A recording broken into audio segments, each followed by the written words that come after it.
Oke, selamat siang semuanya.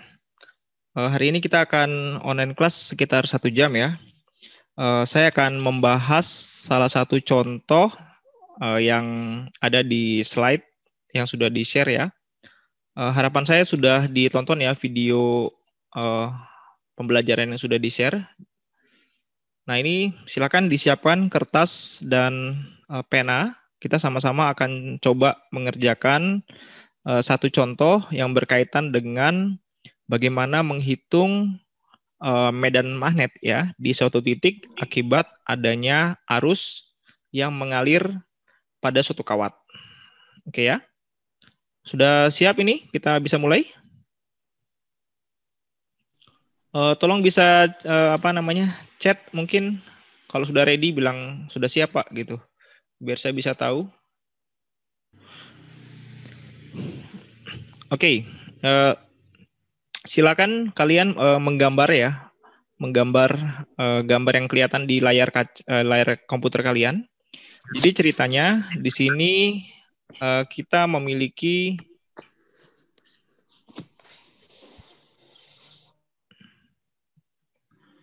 Oke, saya ulangi ya.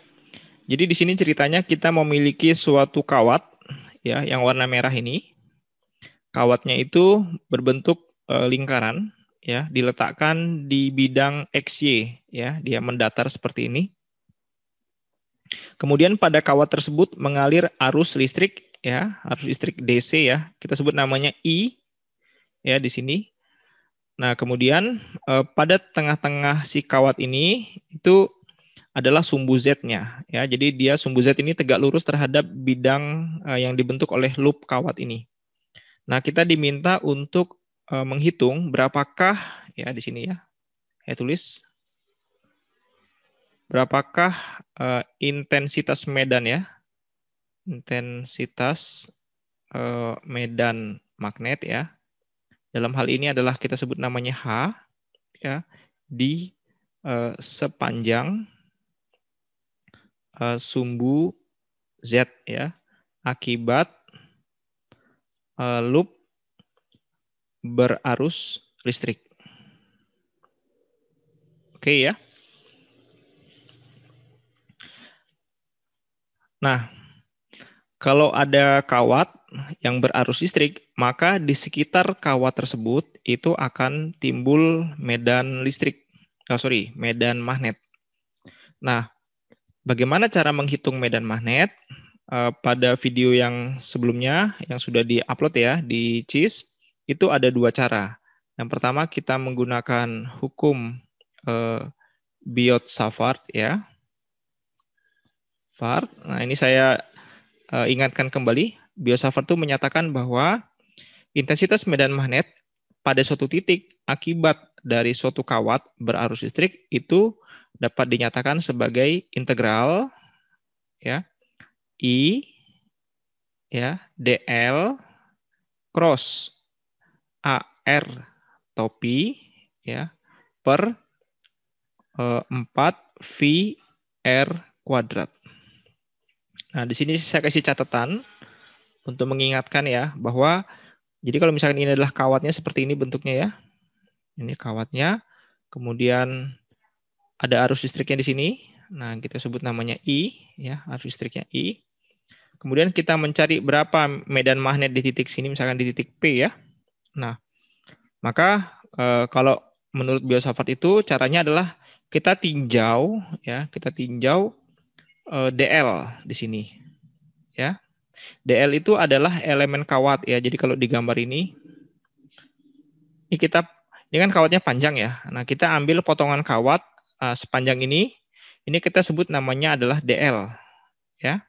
Nah, di sini perhatikan bahwa DL ini memiliki arah panah ya. Artinya DL ini vektor ya. Nah, kemana arah vektornya? Arah vektor DL itu searah dengan arah arusnya. Jadi kalau misalkan arah arusnya adalah sesuai arah panah ini, maka vektor DL ini arahnya ke sana. Ya, ini adalah DL, ya DL vektor arahnya ke sana. Oke. Nah, kemudian di sini ada AR topi, ya.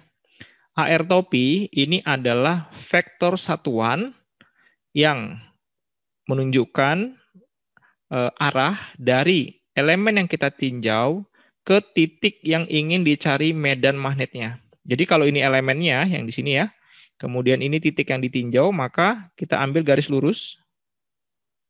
Nah, seperti itu ya. Maka ini adalah vektor A, R, topinya. Oke, jelas ya di sini ya. Kemudian di sini ada R kuadrat. R kuadrat ini, atau R dulu ya, R itu adalah jarak dari sini sampai ke sini. Ya, ini adalah R-nya.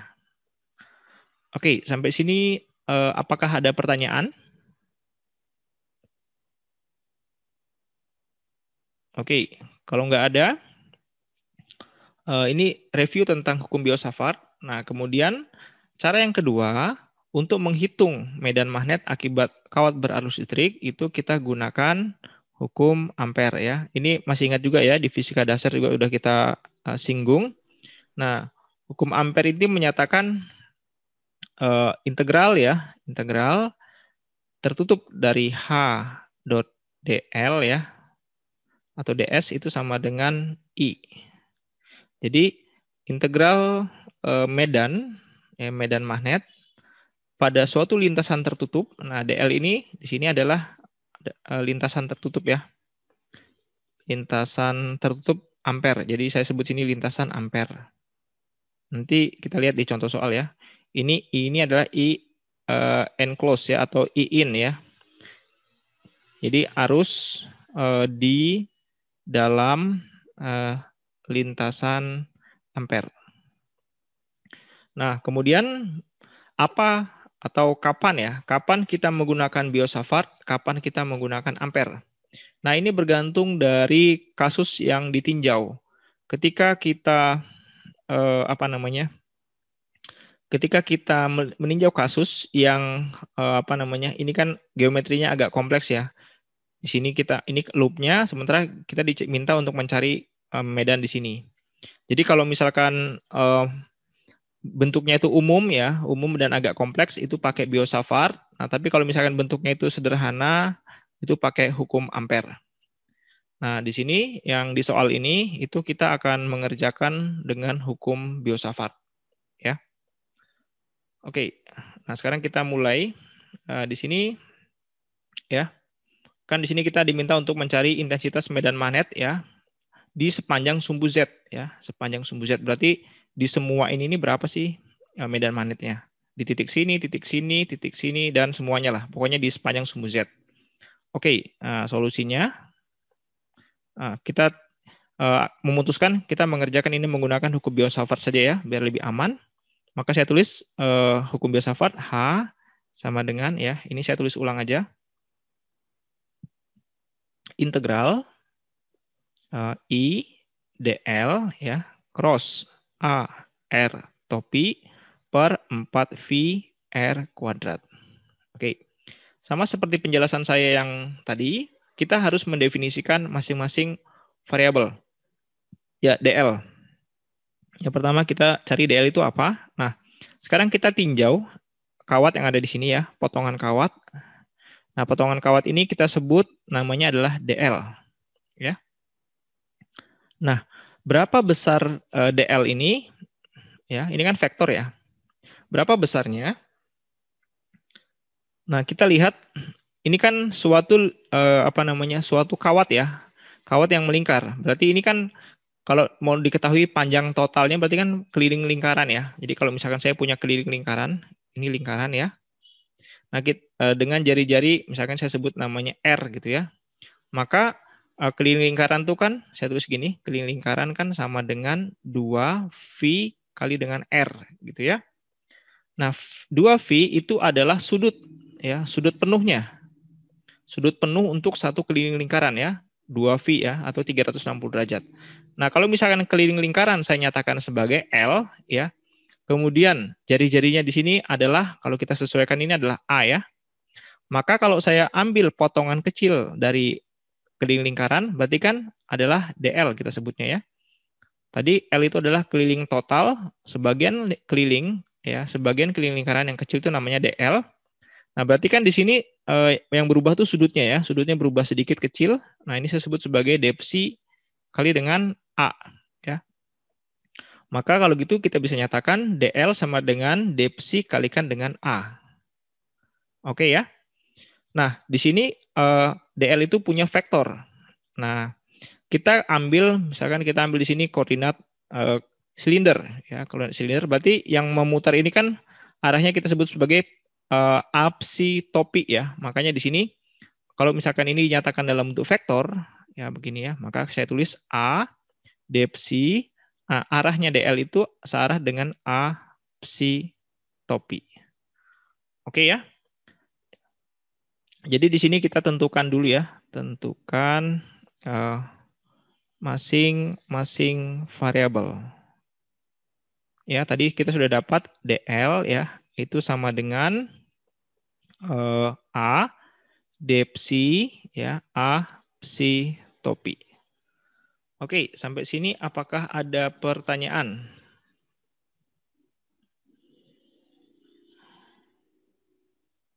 Oke, kalau nggak ada, lanjut ya. Nah, kemudian kita sekarang ini sudah selesai. Nah, sekarang kita lanjutkan ke menentukan AR topi.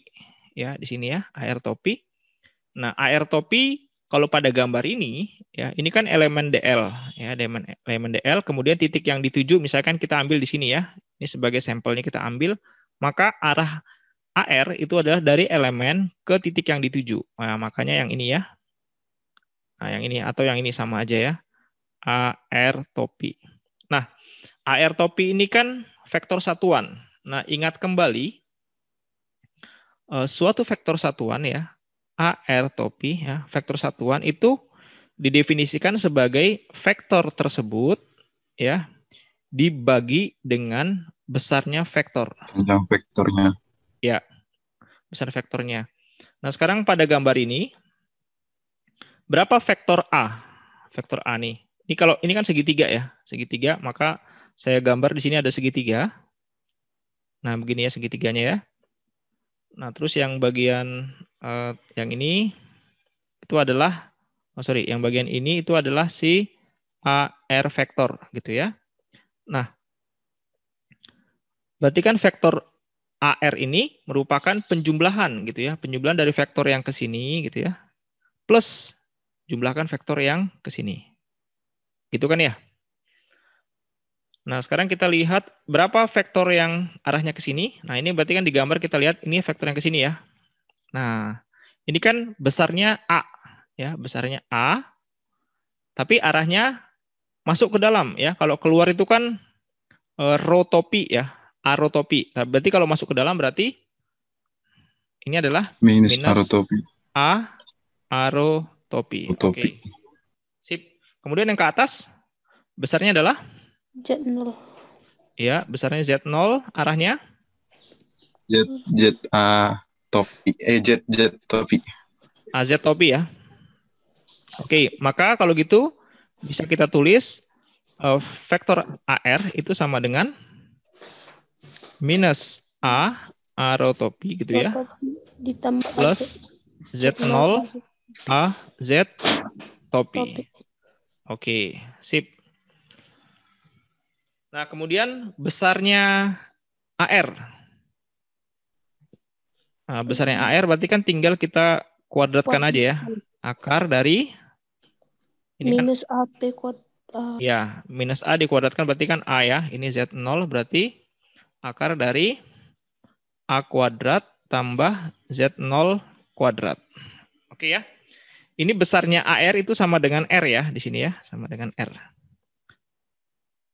Oke ya, sudah clear ya. Berarti di sini saya tulis AR topi ya sama dengan ini saya tulis di depan aja biar enak, berarti Z0 AZ topi minus A rotopi. Nah, kemudian R-nya itu adalah A kuadrat plus Z0 kuadrat ya, kuadrat ya, pangkat setengah ya. Akarnya pangkat setengah. Oke, kalau udah, maka sekarang kita tinggal masukkan semuanya ke dalam sini. Nah, coba silakan kalian masukkan di rumah. Coba masing-masing mencoba ya, dimasukkan. Maka H sama dengan integral I. Nah, DL-nya kita ganti ya. Berarti di sini adalah A, D psi, A psi topi gitu ya. Cross dengan AR-nya sudah kita ganti ya. AR itu ini belum selesai. Sorry. Ini belum selesai ya. Berarti atopi ya. Atopi berapa jadinya? Ini salah ini. Sorry, ini harusnya ini cuman ini D, ini vektor ya. Berarti AR topi itu gimana? Sama dengan tadi ini ya. AR vektor ya berarti Z0 Z topi min A rho topi ya dibagi dengan besarnya. Berarti A kuadrat plus Z0 kuadrat pangkat setengah. Oke ya.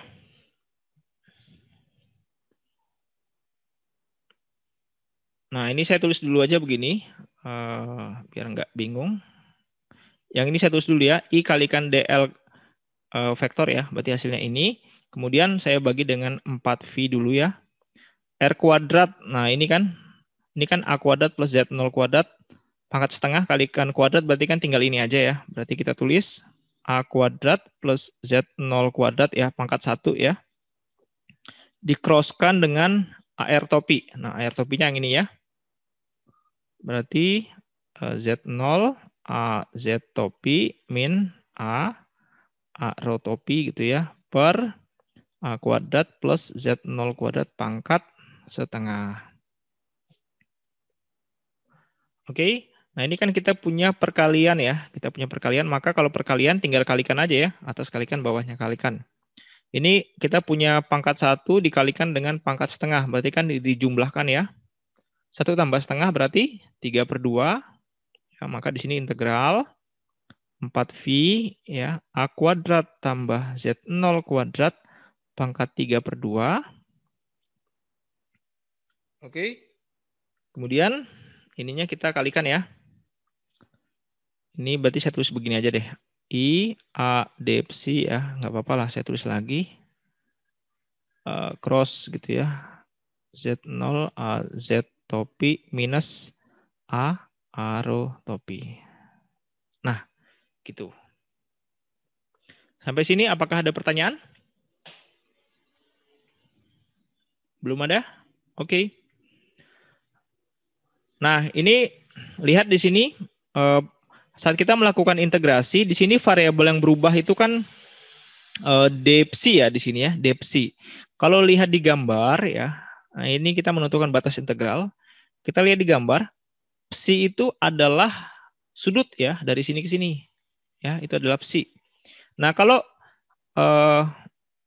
elemen ini kita jumlahkan semua, berarti kan kita muter nih, kita muterin ininya, muter sampai selesai. Nah, berarti kalau gitu kita akan dapat sudut berapa? 360 derajat ya, untuk menjadi satu lingkaran penuh. Nah, maka di sini batas dari psi-nya ini adalah 360 derajat. Nah, kalau dibuat dalam bentuk psi ya, dalam bentuk V, karena di sini ada V-nya, maka ini adalah 0 sampai 2 V. 2V. Ya, itu adalah batas dari yang ini. Oke, nah sekarang sebelum kita lakukan integrasi, kita lihat ini kita punya perkalian cross ya, cross product nih, perkalian cross. Nah, kalau perkalian cross itu yang penting kita harus lihat si vektor satuan. Nah, berarti kan ini kita kalikan dengan ini, ya. A psi topi cross dengan AZ. Nah, AZ topi. Ini juga dikalikan ke sini. Ya. Nah,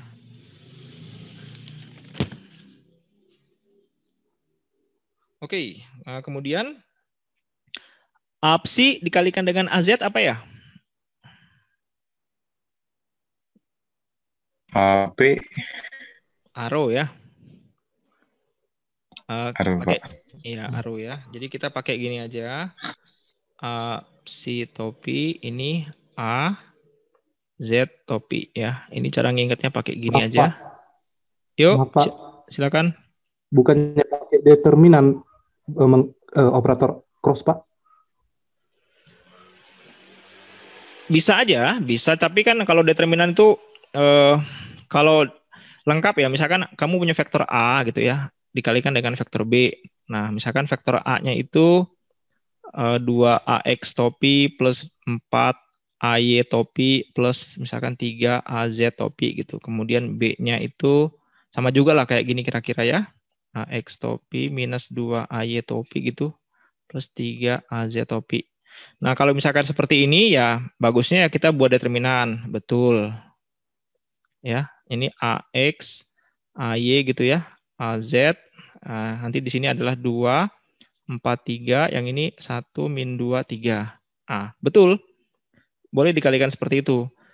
Cuman di sini kan, ini kan, apa namanya, ini kan vektornya kan sederhana ya. Enggak, ini kan cuma satu vektor, ini kan dua vektor. Jadi kalau kalian mau kalikan kayak gini, boleh-boleh aja sih. Nggak ada masalah, cuman lebih sederhana kalau langsung aja dikalikan aja ini vektor satuannya. Kalau di sini. Gitu ya. Baik, Pak. Oke, jadi APSI kalikan dengan AZ. Nah, lihat aja di sini. Ini APSI di sini kan. Psi kalikan dengan Z. Kalau dia searah dengan arah panah, maka jawabannya positif. Ya, maka di sini sama dengan integral 0 sampai 2V I A D psi ya. A psi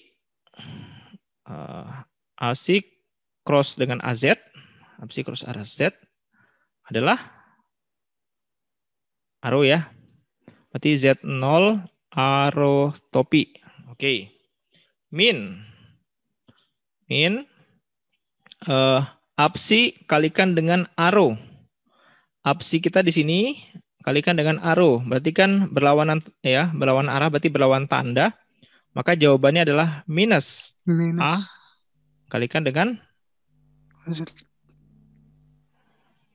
Minus Z. sorry. Ini benar nggak nih? Jadi positif, Pak. Iya. APSI ini kalikan dengan AZ ya. APSI kali AZ dapatnya arrow. Bentar.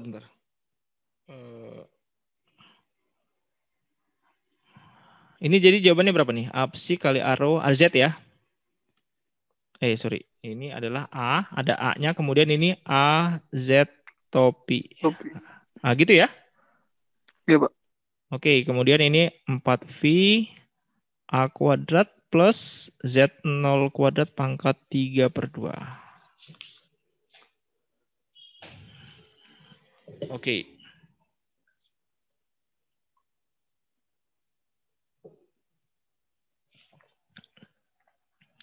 Oke, ini saya tulis lagi sama dengan integral 0 sampai 2V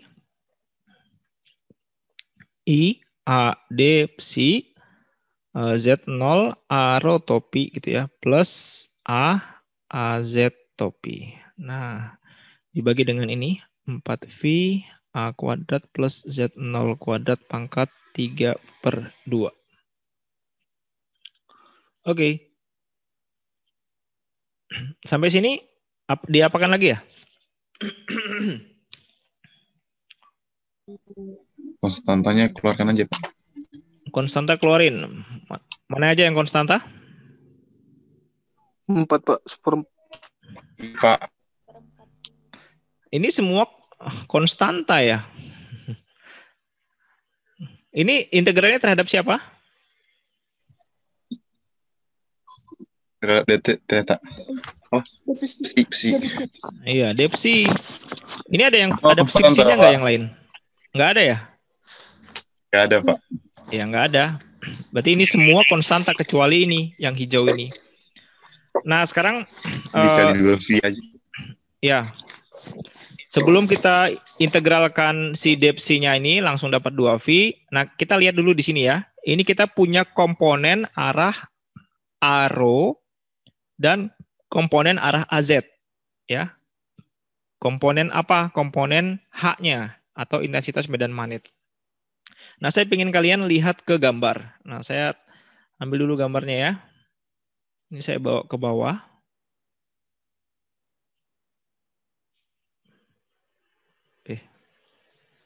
Sorry.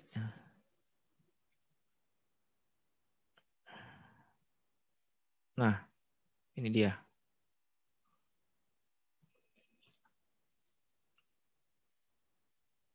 Tadi kan kita mengambil elemen DL-nya di sini ya. Ini elemen DL. Nah, maka nanti kan coba pakai aturan tangan kanan. Aturan tangan kanan, jempolnya ke arah sini. Ya, terus tangan kalian tuh seolah-olah menggenggam si kawatnya. Ya, maka di sini kira-kira medan magnetnya kemana nih arahnya? Searah dengan keempat jari kalian. Kemana kira-kira arahnya? Di titik sini? Atas, Pak. Ke sini dong. Sini ya.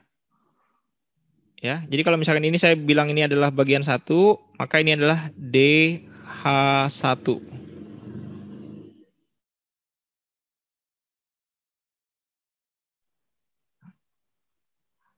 Gitu ya. Nah, ini karena kita bekerja dalam Kartesian ya. Atau sorry, dalam koordinat silinder. Tadi kita pilih silinder ya. Maka kan ini saya bisa bagi nih. Ada komponen yang arah mendatar ya, yang ke sini gitu ya, yang searah dengan rho. Ya, jadi saya sebut ini DH1 arah rho gitu ya. Kemudian yang tegak gitu ya. DH1 arah Z. Nah, ini kan ini ada rho sama ada Z gitu ya. Jadi sebenarnya itu yang bagian ini sama bagian ini. Nah, sekarang kalau kita tinjau cerminannya. Jadi kalau nanti kan kita akan jumlahkan semuanya. Nah, saya ambil yang yang bagian sininya. DL yang ada di sini gitu ya, yang pas di depan-depannya sama ini. Nah, berarti nanti di sini akan timbul juga dia akan berkontribusi terhadap medan magnet yang ada di sini, ya. Berarti kan sesuai dengan aturan tangan kanan, ini arahnya ke sini ya. Jempol kita arahnya ke sana. Sesuai dengan yang warna orange ini ya, yang ini. Maka medan magnetnya ini seolah-olah kalian coba menggenggam ini ya. Ini digenggam gitu ya, digenggam. Nah, maka kan pada titik sini tuh medan magnetnya pas di sini tuh dia akan ke sini ya, kira-kira gambarnya. Mungkin agak susah divisualisasi ya. Nah, ini kalau misalkan saya sebutin titik 2 ya, 2 berarti kan ini adalah DH2 gitu ya. Nah, ini juga kita proyeksikan ada yang ke bawah ya, yang ke sini gitu ya. DH2 arah rho, kemudian ada yang ke atas ya. DH2 arah Z gitu. Nah, ini kan bagian dari kawat, besarnya sama. Jari-jarinya sama, arus yang mengalir sama. Berarti kalau gitu besarnya DH2 sama DH1 sama nggak?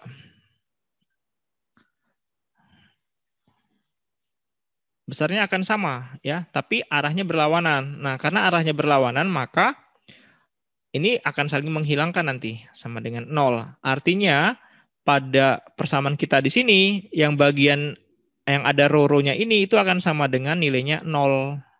Ini nilainya akan sama dengan 0. Ya, kalau nggak percaya dihitung aja. Tapi dari gambar ini udah kelihatan kalau dia akan saling menghilangkan yang bagian ini sama bagian ini. Ya, sehingga persamaan kita menjadi sangat sederhana. Integral 0 sampai 2V ya. I A ini A kali A berarti A kuadrat ya. Kemudian AZ topi D psi per yang di bawah ini ya 4V A kuadrat plus Z0 kuadrat pangkat 3/2. Oke. Nah, ini kan cuma integral terhadap si depsi aja ya. Integralnya depsi, tipsi. Berarti I A kuadrat AZ topi per 4V A kuadrat plus Z0 kuadrat pangkat 3/2. Kalikan dengan psi. Batasnya dari 0 sampai 2V. Ya udah. Itulah hasilnya. Oke, kita masukkan. Nanti 2/2. 2/4, 2 ya. Berarti dapatnya adalah I A kuadrat V ya. A kuadrat V AZ topi per 2. V-nya habis ya? V-nya habis nanti ya.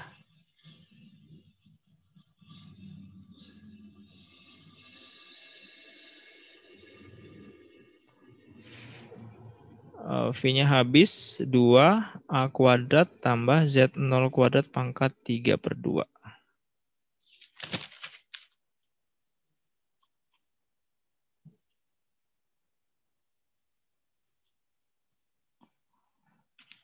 Oke, ini dia jawabannya ya.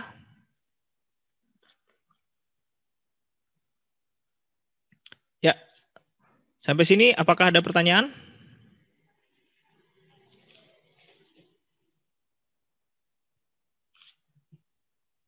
Halo? Sudah paham ya? Izin nanya Pak, Ya, silakan. Siapa ini? Juvensen Pak. Ya, silakan. Itu Pak tadi kurang paham Pak, kenapa dia tadi jadi 0 Pak, yang di atas tadi Pak. Yang Z0 sama arrow topinya Pak. Oke, saya jelaskan ulang ya.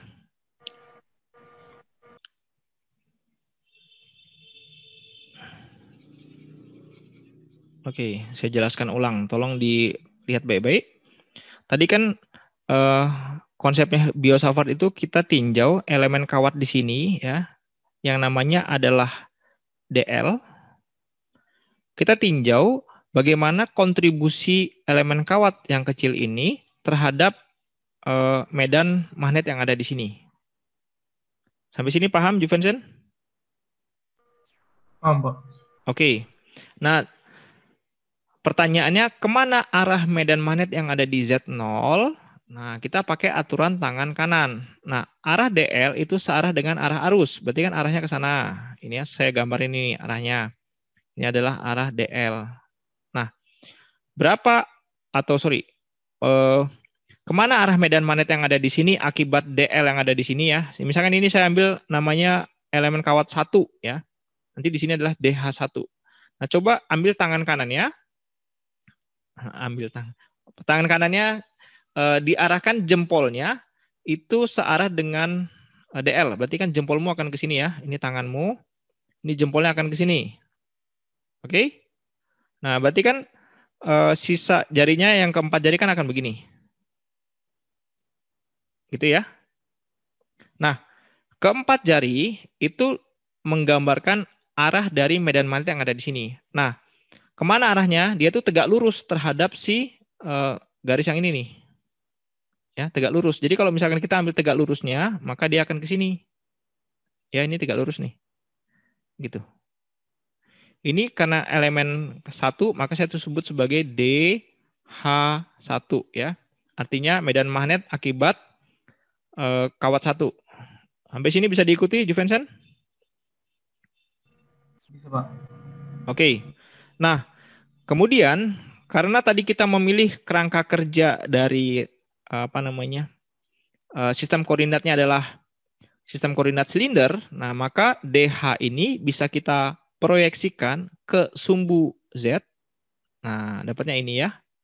Ini disebut sebagai DH1 pada arah Z, gitu ya sebutnya.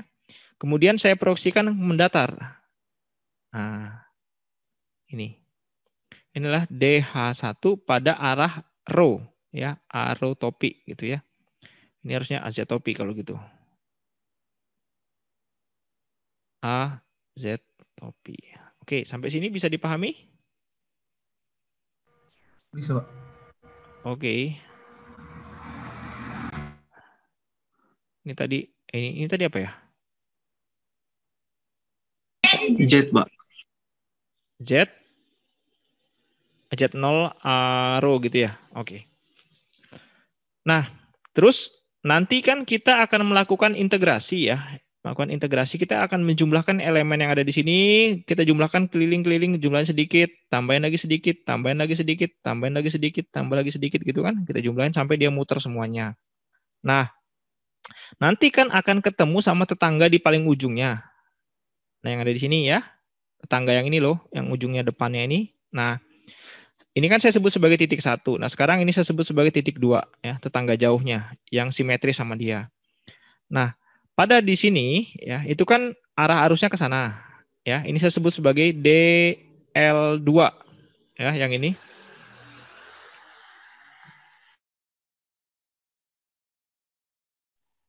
Sorry ya, agak berisik ini, banyak motor lewat. Nah, DL2 ini kan tentu juga akan berkontribusi terhadap berapa sih medan magnet yang ada di sini, di titik Z0 ini, gitu kan? Nah, kemana arah dari medan magnet di titik Z0 akibat elemen kawat 2 ini. Nah, kita pakai lagi aturan tangan kanan. Jempol kalian, ya, tangan kanan kalian ya, yang jempolnya arahkan ke ini, tanda panah yang ini. Nah, berarti kan jempolnya ke sini. Ya, berarti ini tangan kalian begini ya, ini tangannya, jempolnya ke sini gitu. Ini tangan kanan ya, jempolnya ke sini. Maka keempat jarinya kemana? Kan ke bawah gini kan? Nah, kira-kira gitu ya gambarnya kan? Nah, berarti kalau di sini kemana arah medannya? Ya, kita ambil yang tegak lurus nih di sini nih. Nah, ini tegak lurusnya gitu kan? Dia akan muter gitu loh, muter. Tapi pas di titik sini tuh vektornya arahnya ke sini. Gitu. Paham nggak ini Juvensen? Arah-arah dari apa namanya yang saya gambar ini? Atau perlu penjelasan lagi? Paham, Pak. Contohnya ya, contoh satu misalkan, ini ada arus ya, arus arahnya keluar dari gambar ini ya, ini dia titik ya, berarti keluar dari layar komputer kalian menuju mata kalian. Nah sekarang coba ambil tangan kanan,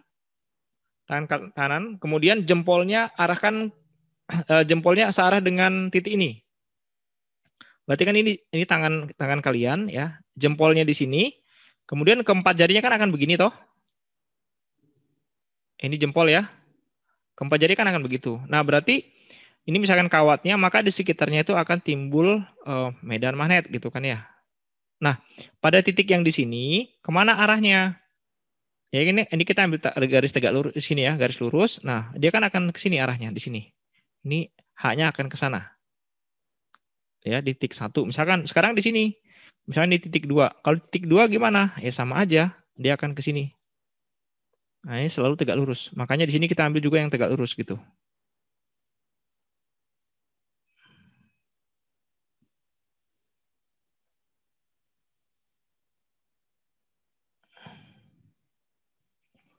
Oke, nanti saya jawab ya Freddy ya. Ini ke Juvensen dulu. Juvensen udah oke? Oke, Pak. Oke. Nah, kemudian ini saya sebut sebagai DH2 ya. DH2. Karena akibat elemen kawat 2. Nah, DH2 ini kita proyeksikan lagi ke bagian tegak ya. Saya sebut sebagai DH2 arah AZ topi, kemudian yang ke sini ya, mendatar. Searah dengan rho, searah dengan jari-jari. DH2A rho topi. Nah, sekarang lihat yang bagian ini sama bagian ini. Nah, ini kan besarnya sama, tapi arahnya berlawanan. Maka totalnya akan sama dengan ini misalkan 4, yang ini minus 4. Berarti totalnya berapa jumlahnya? 0, Pak. 0. Maka kesimpulan kita, nanti kalau kita coba lagi yang di sini ya, coba lagi di sini misalnya kita coba, terus kita coba lagi tetangga yang di sini sama juga. Jadi sepanjang ketika kita melakukan integrasi seluruhnya, komponen medan magnet yang arahnya itu rho, searah dengan jari-jari itu saling menghilangkan semua. Ya. Antar tetangganya saling menghilangkan, tetangga jauhnya ya saling menghilangkan, maka 0. Makanya kenapa di sini saya bilang bahwa untuk komponen medan pada arah arrow topi itu dia sama dengan 0. Oke, Juvensen gimana? Oke, paham, Pak. Ya. Oke, sekarang saya masuk ke pertanyaannya Freddy. Izin menyimpulkan Pak dan ingin bertanya. Oh, kamu menyimpulkan dulu baru bertanya ya. Oke, kesimpulannya, jadi sepanjang sumbu Z, maka arah medan magnet searah dengan vektor Z, begitu ya? Ya, betul. Untuk yang bagian sini, ya, bagian sumbu Z positif, medan magnetnya akan searah Z semua. Tapi nanti yang bagian negatif, dia akan ke arah sebaliknya, menuju Z negatif ya. Jadi dia punya, jadi sepanjang sumbu Z, betul, arahnya akan ke sana semua, ke atas ya, ke sumbu Z positif semua. Oke, kemudian yang pertanyaan yang kedua, jadi kan Pak, soal kita menentukan medan magnet sepanjang sumbu Z. Bagaimana jika kita ingin menentukan medan magnet di sembarang titik di ruang 3 dimensi? Maksudnya gimana, Freddy? Itu kan Pak, kalau soal kita kan di sepanjang sumbu Z, titik-titik di sepanjang sumbu Z yang kita tentukan kan Pak, medan medan magnetnya. Ya. Terus bagaimana seandainya aku mau buat di barang titik di si X, Y, Z gitu Pak? Coba ya saya ambil gambarnya dulu. Nah, ini misalkan ya. Di sini misalkan ya, di sini gitu ya, sembarangan gitu ya. Iya, Pak. Titik A. Nah, ini bisa dicari tapi akan kompleks. Kenapa? Karena kalau yang bagian ini ya, bagian sini kan ini sudutnya ada. Yang nggak terhadap ini kan ada sudutnya ya. Nah, yang bagian ini sudutnya udah berubah nggak? Bapak. Berubah lagi. Terus yang bagian sini sudutnya udah berubah lagi nggak nih? Dia terhadap ini ada, terhadap ini ada. Terhadap ini kan kalau saya ambil yang sudut yang ini ya, ini misalnya saya sebut sebagai alfa 1. Ini kan berarti alfa 1 terhadap sumbu Y kan? Ya. Ini alfa 2 misalkan Ya, Pak. terhadap sumbu Y. Nah, sekarang kalau misalkan kita ambil elemen yang di sini, ini terhadap sumbu Y sudutnya sama nggak dengan alfa 1? Beda ya? Pasti beda dong. Ya kan? Iya, Pak. Ini saya sebut sebagai Ya, alfa Pak. 3. Nah, kemudian dia terhadap sumbu X juga ada sudutnya. Nah, maka kalau misalkan kasus-kasus seperti ini pada sembarang titik, pengerjaannya akan sangat kompleks sekali dan kita tidak bisa mengerjakannya dengan menggunakan metode analitik yang kayak kita kerjakan ini. Ini harus dikerjakan dengan metode numerik. Kita harus pakai bantuan komputer untuk bantu ngitungnya. Karena ini untuk masing-masing elemen ini nggak mungkin kita hitung satu-satu. Nah, di sini kenapa diambil di sisi sumbu Z karena kita mau dapat simetri sebenarnya di sini, simetri sehingga perlakuan penjumlahan semua elemen ini sama gitu. Jadi enak integralnya. Itu aja sih, Fred. Ya, Pak. Kalian punya buku Sadiku nggak? Yang ini, yang elektromagnetik? Punya, Pak. Punya solusinya nggak? Belum ada sih, Pak.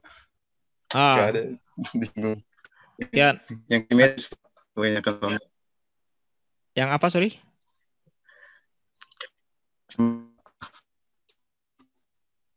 Kebanyakan soalnya. Nah, nanti habis kuliah ini silakan nanti buka di CIS ya, week 10. Nanti saya akan kasih kalian buku Sadiku buku teksnya sama solusinya biar kalian bisa lebih banyak latihan. Ini dia. Kelihatan ini. Pak. Nah, ini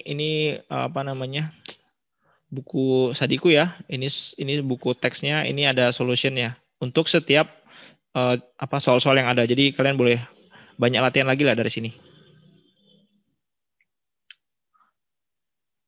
Gitu. Oke, ada pertanyaan lagi yang lain?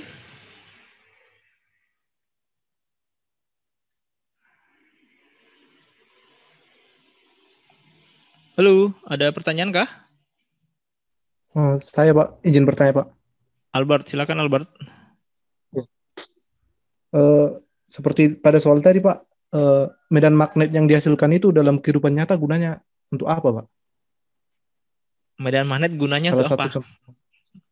Ya, medan magnet yang dihasilkan itu Pak. Oke. Gini.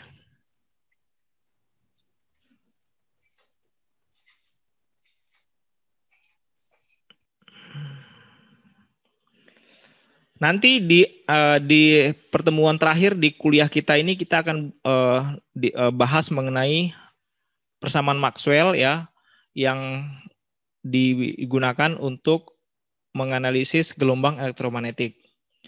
Nah, nanti ya di fisika dasar sebenarnya kalian sudah belajar juga, cuman kurang dalam. Jadi kalau kita lihat di gelombang elektromagnetik ya, sebentar ya saya tunjukkan slide dulu. Sebentar. Ups. Ini sekarang yang share screen-nya kelihatan apa ya?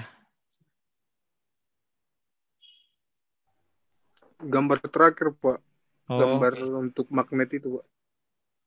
Sekarang udah kelihatan slide-nya? Udah Pak. Oke. Nah, ini cover dari slide ini adalah penampakan ya dari suatu gelombang elektromagnetik. Sebentar saya ini dulu, saya hapus dulu sesinya. Ups.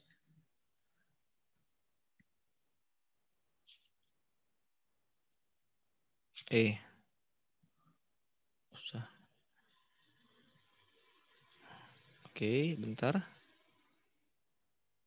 Oke, masih kelihatan ya? Share screen-nya. Nah, jadi ini adalah suatu model ya, gambar yang merah sama biru ini ya. Dia kayak gelombang sinusoid gini ya. Ini adalah suatu model yang diciptakan oleh manusia untuk mendekati apa yang kita sebut sebagai gelombang elektromagnetik. Nah, gelombang elektromagnetik itu gelombang yang tersusun dari medan listrik ya dan medan magnet. Ya, medan listrik dan medan magnet. Nah, kamu bisa lihat nih, kalian bisa lihat bahwa ternyata medan listriknya itu dia akan berubah ya, kemudian maksimum, kemudian berubah lagi ke 0, kemudian menjadi negatif, negatif maksimum, naik lagi gitu ya. Nah, perubahan ini juga diikuti dengan perubahan medan magnet. Nah, lihat ini, 0, kemudian maksimum gitu ya. Mengecil, 0, kemudian negatif dia nilainya, negatif maksimum, 0 lagi, terus positif maksimum, terus 0 lagi. Ya, yang ingin saya sampaikan di sini adalah ternyata bahwa untuk menimbulkan suatu gelombang elektromagnetik itu kita butuh suatu sumber, gitu kan ya, sumber untuk membangkitkan medan elektromagnetik. Nah, pada aplikasinya medan elektromagnetik ini yang digunakan sebagai pembawa informasi ketika kita melakukan komunikasi, ya, misalkan komunikasi satelit atau komunikasi kita mengirimkan data melalui handphone kalian yang paling gampang. Berarti kan di sini kita perlu suatu alat yang bisa membangkitkan medan, ya, baik itu medan listrik dan medan magnet. Oke, sampai sini Albert sudah clear? Penjelasan sudah, Pak. Oke, nah kemudian tadi kan kita bicara mengenai kalau kita punya suatu kawat berarus listrik, itu di sekitarnya akan timbul yang namanya medan magnet gitu kan ya?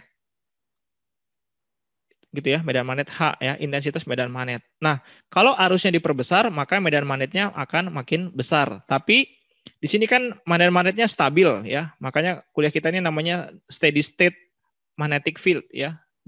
Steady magnetic field, artinya medan magnet yang steady atau stabil. Nah, di sini kan dia medan magnetnya tidak stabil. Nah, gimana caranya untuk bisa membangkitkan medan magnet yang tidak stabil? Nah, di sini kan kita sudah belajar yang sederhana dulu bahwa ternyata dari arus bisa menimbulkan medan magnet. Nanti kalau arusnya berubah-berubah, ya kita ubah-ubah, maka akan menimbulkan medan magnet yang berubah-berubah juga. Dan medan magnet ini akan merambat melalui ruang gitu.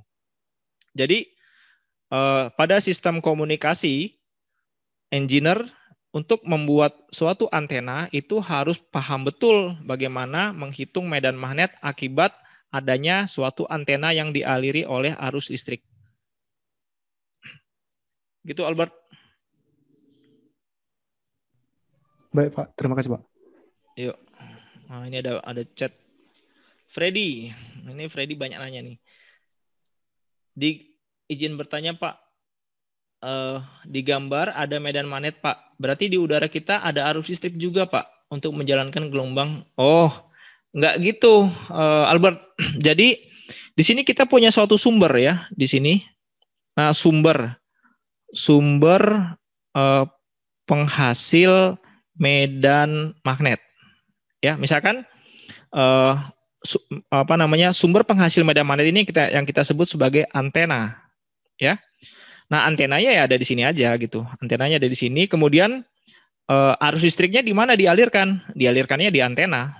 Jadi dialirkan bolak-balik sehingga nanti di sekitarnya akan timbul medan magnet.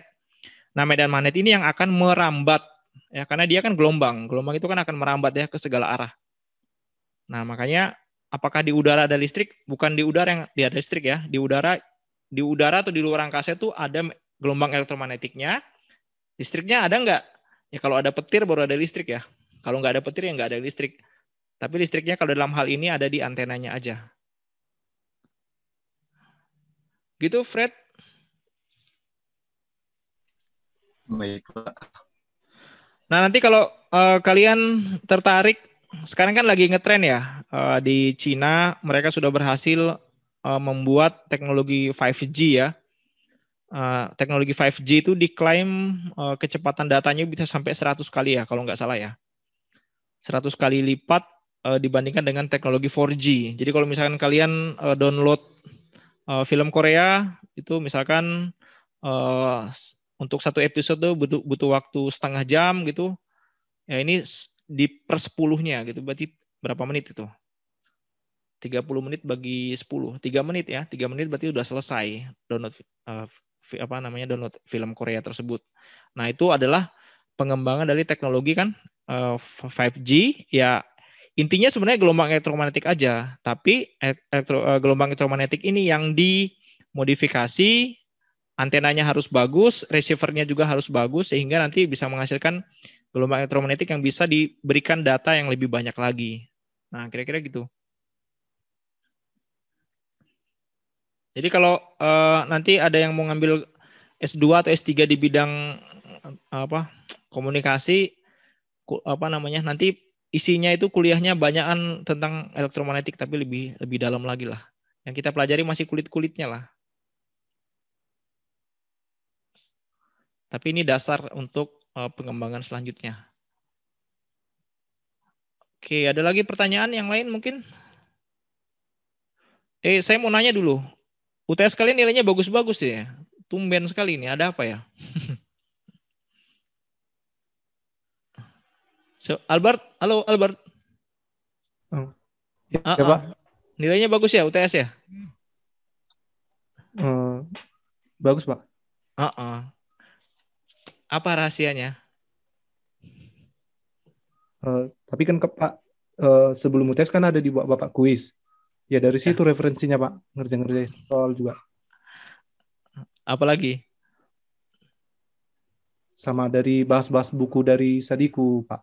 Iya, oke lah. Karena open book juga ya. Ya itu ini aja lah, silakan aja lah nilainya bagus-bagus ya, bagus juga lah. Yang penting ini ya, kalian bertanggung jawab lah dengan yang kalian kerjakan, itu aja. Ada lagi pertanyaan yang lain? Cukup? Nanti silakan kalau gitu ini ya, sebentar lagi saya langsung upload. Kalian 5 menit lagi lah buka CIS, silakan di-download itu buku Sadikunya, solution sama pembahasannya untuk latihan-latihan ya, biar lebih lemes lagi tangannya.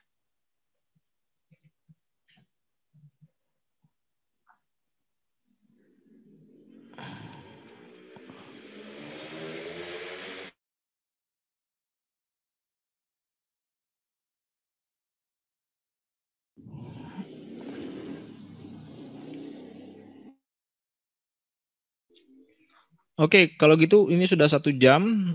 Terima kasih sudah datang di online class. Silakan nanti lanjutkan ya untuk latihan-latihannya. Terima kasih, selamat sore semuanya. Pak. Terima kasih, Pak.